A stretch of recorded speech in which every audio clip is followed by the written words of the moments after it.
Attention, 3, 2, 1, on papote.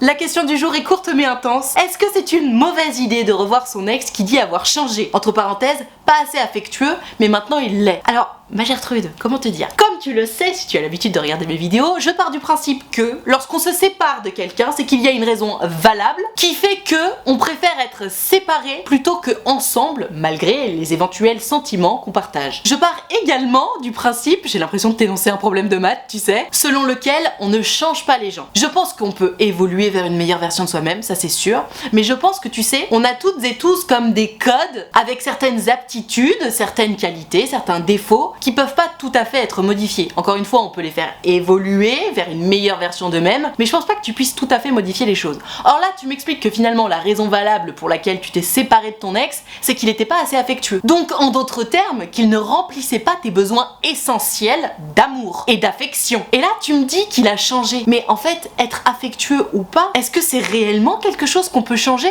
À mon sens, mais ça n'engage que moi, dis-moi ce que t'en penses dans les commentaires, hein. Mais à mon sens, tu es affectueux ou tu ne l'es pas, ou tu l'es moins, mais c'est pas quelque chose que tu vas changer en travaillant sur toi. Pourquoi? Parce que c'est pas une qualité ou un défaut, c'est juste un trait de ta personnalité. Tu as tant d'amour à donner et j'ai pas l'impression que ce soit quelque chose que tu puisses réellement changer. Et d'ailleurs, là, s'il te dit oui, c'est bon, j'ai changé, peut-être qu'il a toute la volonté du monde pour te donner plus d'affection et peut-être que ça va fonctionner d'ailleurs, et je vous le souhaite, évidemment. Mais pardon, je suis convaincue que, malgré tous les efforts du monde pour essayer d'être plus affectueux, chasse le naturel, il revient au galop. Si c'est pas dans sa nature de te donner autant d'amour que ce dont tu as besoin, évidemment que vous pouvez vous redonner une chance, évidemment qu'il peut faire des efforts, et encore une fois, s'il veut vraiment faire fonctionner cette relation, bah peut-être qu'il va faire des efforts pendant très longtemps. Mais sois sûre et certaine d'une chose, c'est que malgré ses efforts et sa bonne volonté, il y aura forcément des moments où il faudra que tu le rappelles alors en lui disant « Ouh, oublie pas que j'ai besoin de plus d'amour que ce que tu es capable de me donner naturellement. » Encore une fois, je te dis pas que cette relation est vouée à l'échec. S'il a vraiment envie de faire en sorte que ça fonctionne en sortant un peu de sa zone de confort, en te donnant plus d'amour que ce que naturellement il donnerait, why not? Ça